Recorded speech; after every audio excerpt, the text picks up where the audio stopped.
हामी चाहिँ तपाईहरुलाई स्विमिङ पुलको पानीमा के पुगे हैन कसरी शुद्ध बनाउने भन्ने सिकाउँदै छौं। त्यसको लागि तपाईहरुले देख्न सक्नुहुन्छ हामीसँग यो टेस्टिङ किट छ, यतापटि फिनोल छ, यतापटि हाम्रो क्लोरिन चेक गर्ने छ हैन। यो टेस्टिङ किटले देखाउँछ अब हामी कसरी चेक गर्ने तपाईहरुलाई देखाउँदै छौं र स्विमिङ पुलको पानी कसरी शुद्ध नीट एन्ड क्लिन बनाउने त्यो पनि हामी तपाईलाई आज सिकाउँदै छौं। हामीले यो किटमा अब पानी भर्छौं।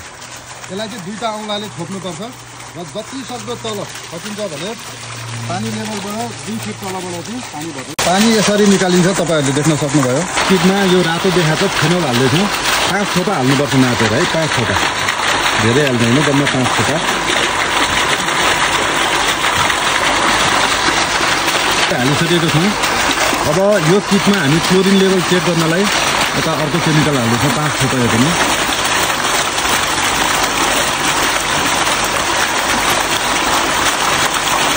मा रातो बिर्को लगाउनु पर्यो र पहेँलोमा पहेँलो बिर्को लगाउनु पर्यो र अब यसलाई चाहिँ अब सेक गर्नु पर्यो, हल्लाउनु पर्यो, खोल्नु पर्यो, पुरै तलमाथि खोल्नु पर्छ यसलाई है।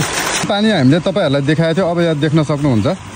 तपाईँ हेर्नुहोस् है त, यो हेर्नलाई घाममा होइन कि शीतल ठाउँमा लगेर घाम नपरेको ठाउँमा गएर हेर्न सक्नुहुन्छ। हेर्दा यसको कलर पीएच लेभल चाहिँ यो पानीमा अलिकति हाई छ, तपाईँ देख्न सक्नुहुन्छ।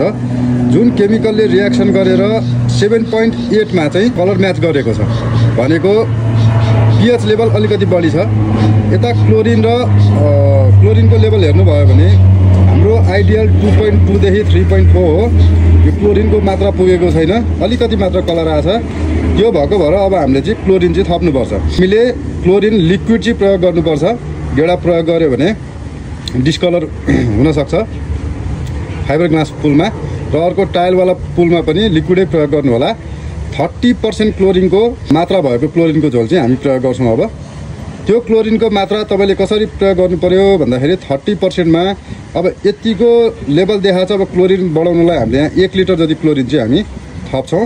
त्यसपछि क्लोरिनले के गरिदिन्छ, पीएचको लेभल डाउन गर्न मद्दत गर्छ र पानीमा भएका जति पनि फोहोरहरू छ त्यो फोहोरहरू चाहिँ भुइँमा तैराउनलाई सहयोग गर्छ र पानी निट एन्ड क्लिन हुन्छ।